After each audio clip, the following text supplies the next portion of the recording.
ہوتی ہے اور دوسرا ہاتھ میری تختی ہوتی ہے، اور میں قلم اور تختی سے لکھتا چلا جاتا ہوں اور حروف تہجی کو اپنی جان، اپنی زندگی سے زیادہ عزیز سمجھتا ہوں، اور یہ حروف تہجی کا رزلٹ ہے جس نے اس کو جکڑ دیا۔ بادشاہ نے اس سے پوچھا کہ یہ صحیح کہتا ہے؟ کہا بالکل ٹھیک کہتا ہے۔ اور اس نے کہا کہ بادشاہ سلامت اس سے کہیں اپنے ہاتھ پہ حروف تہجی لکھ کے آپ کی آنکھوں پہ پھیرے، پردے سارے ہٹ جائیں گے۔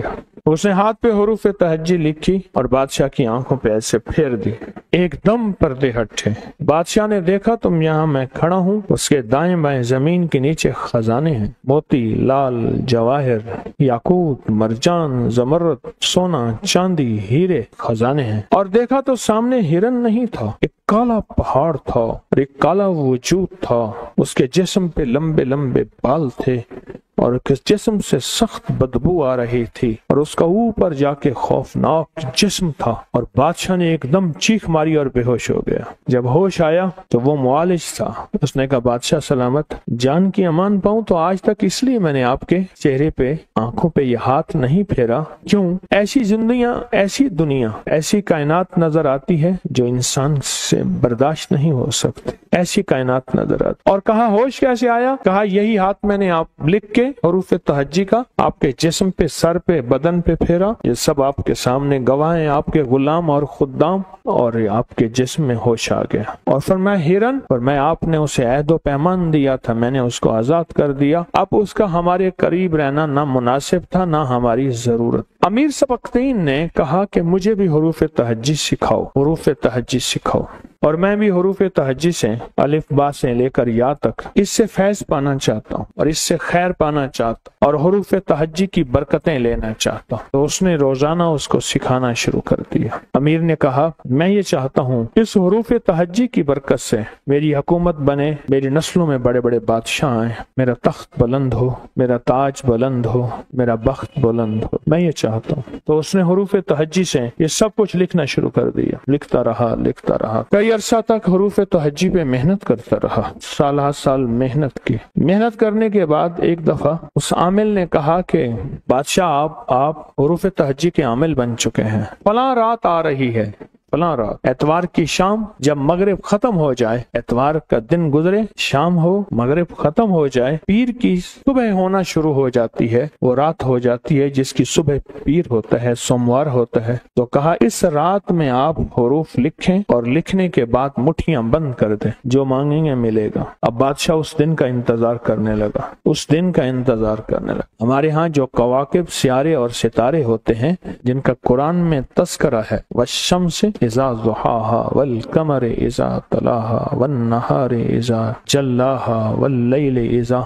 یغشاها والسماء بناها والارض وما، یہ قرآن میں اور کئی جگہ تذکرے، صرف ایک نہیں۔ جو اتوار کی شام ہے نا، اتوار کی شام جب ڈوب جائے، ایک یہ، اور ایک جمعرات کی شام جب ڈوب جائے، جیسے اب یہ شب جمعہ ہے، جو شب جمعہ ہے وہ اتوار کی شام کو ہے ہی نہیں۔ کیوں؟ یہ سید اللیل ہے، راتوں کی سردار۔ کس کی سردار؟ اور جمعہ سید الیوم ہے، دنوں کا سردار۔ جمعہ جو اس رات کو ملتا ہے وہ کسی رات کو مل نہیں سکتا، جو اس رات کو پاتا ہے بندہ وہ کسی رات کو پا نہیں سکتا، جو اس رات کو پاتا۔ تو کہا جب اتوار کی شام ہو آپ ہتھیلی پہ لکھیے گا، پر اس کا نتیجہ ملے گا شب جمعہ میں، اور اس پہ آپ کو لکھنا پڑے گا۔ اور کہا اس عامل نے بادشاہ کو اگر اتوار کی شام بھول جائیں تو زندگی میں کبھی شب جمعہ نہ ہو۔ بادشاہ نے یہ عمل کیا، ہر شب جمعہ میں یہ عمل کیا، اتوار کی شام کو بھی کیا اور ہر شب میں کیا۔ 11 اتوار کی شامیں اور 11 شب جمعہ میں ہتھیلی پہ عمل لکھتا رہا اور کرتا رہا۔ ایک دفعہ خواب میں دیکھا کہ میرے سر کی چوٹی سے ایک پرندہ نکلا، چھوٹا سا، جو مکھی کے، شہد کی مکھی کے برابر، جو اوپر جا رہا ہے، جو بڑا ہو رہا ہے، اور اس کا سایہ ہے بہت بڑا، بہت وسیع، اتنا وسیع سایہ، تا حد نظر اس کے پر پھیل گئے، اس کا سایہ پھیل گئے۔ خواب دیکھا، حیران ہوا، سمجھ نہ آئی یہ کیا ہے۔ معبر تعبیر دینے والے بھی درباروں میں ہوتے تھے بادشاہوں کے ہاں، تو ایک معتبر، اعتبار والا تعبیر والا بھیجا، تعبیر والا بندہ کو بھیجا، یہ خواب دیکھا۔ اسے کہا میرا نام نہ لینا۔